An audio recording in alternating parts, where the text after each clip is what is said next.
Okay, so when you think about Iceland, what comes to mind? Right, you're probably picturing these epic glaciers, massive volcanoes, and of course the northern lights just dancing across this huge empty sky. And you'd be right, it's this incredibly modern, developed European nation, but it's got this one little secret.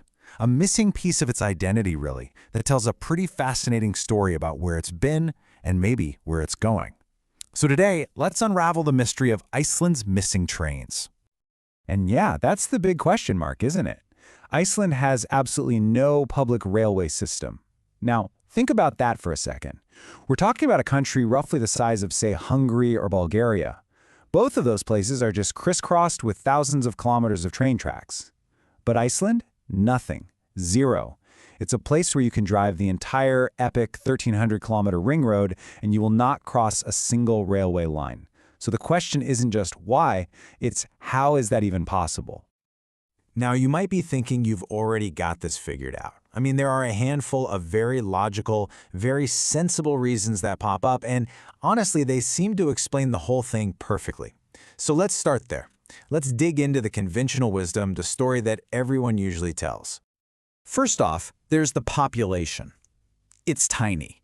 For most of its modern history, we're talking about only around 300,000 people, and most of them are packed into the capital, Reykjavík.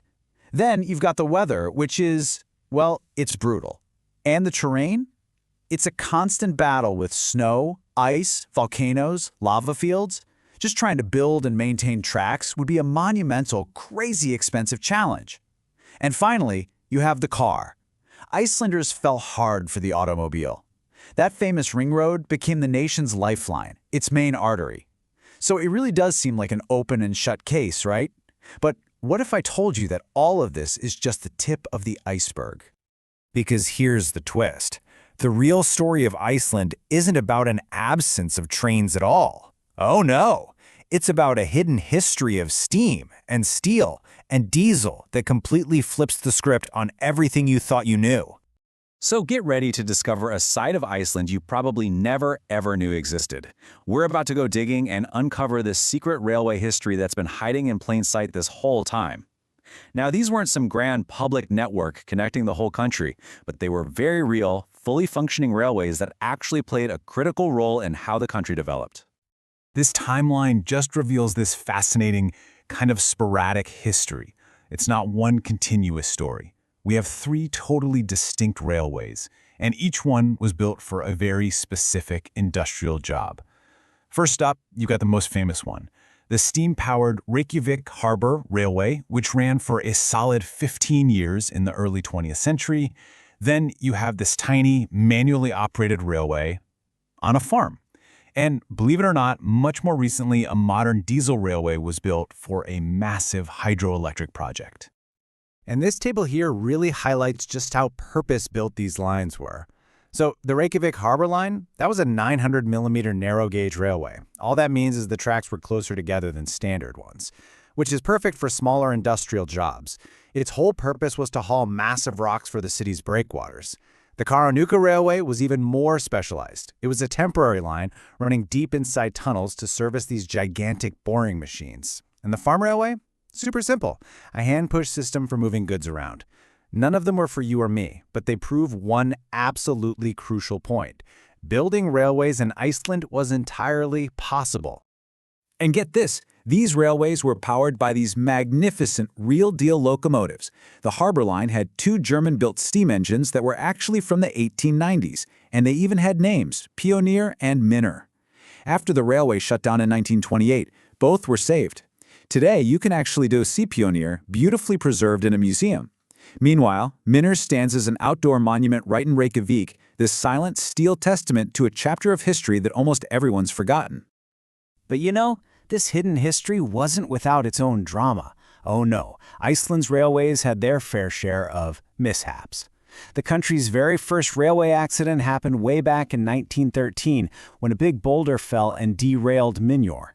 Its buddy, Pioneer, was once deliberately knocked off the tracks by vandals. They strung a chain across the line just to see what would happen.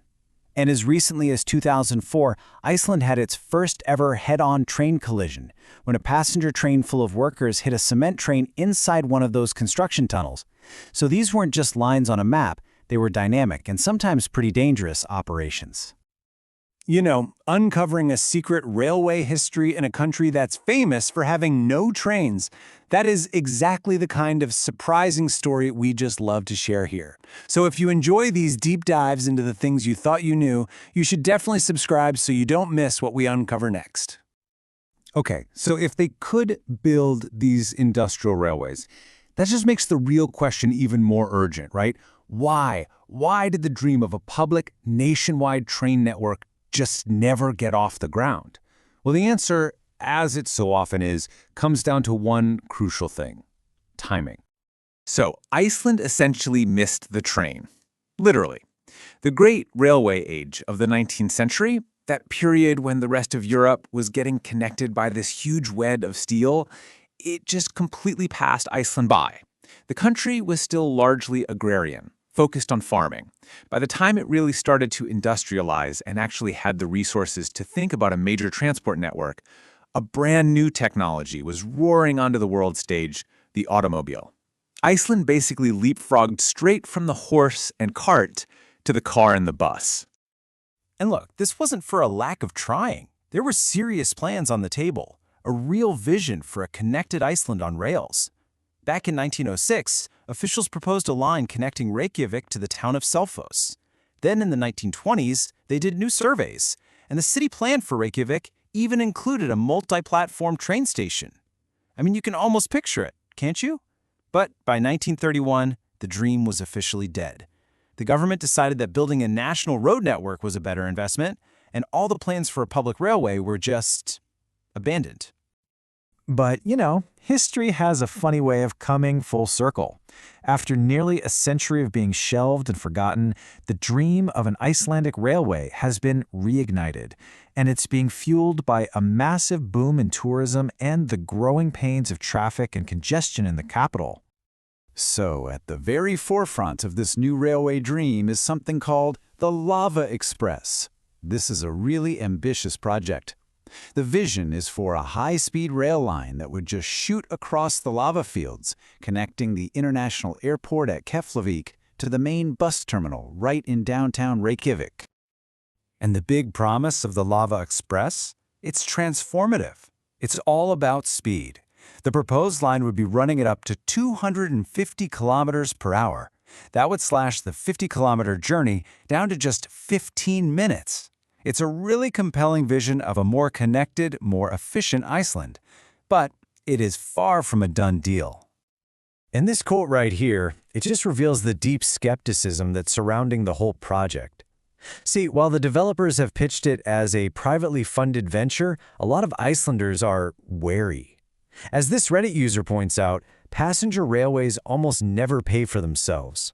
There's a strong belief that public money, taxpayer money, will eventually be needed to bail it out. And that has sparked this fierce debate about the cost, the necessity, and the entire future of Iceland's infrastructure. And beyond just the airport link, this whole conversation is happening at a local level too. There are serious plans being considered for a light rail system or maybe a bus rapid transit system to ease the ever-growing traffic nightmare within the capital region. In fact, a scaled-back bus system is already underway. So this just shows that the debate over how Icelanders get around day-to-day is very much alive and constantly evolving. So what you have is Iceland at this historic crossroads. Is it finally going to join the rest of Europe on the rails, embracing high-speed trains as a solution for a future of mass tourism and urban growth? Or is its unique identity, its charm, just intrinsically tied to the freedom of the open road, a legacy of the choices it made a whole century ago? The answer to that is being written as we speak, in the debates happening today and the infrastructure they build tomorrow.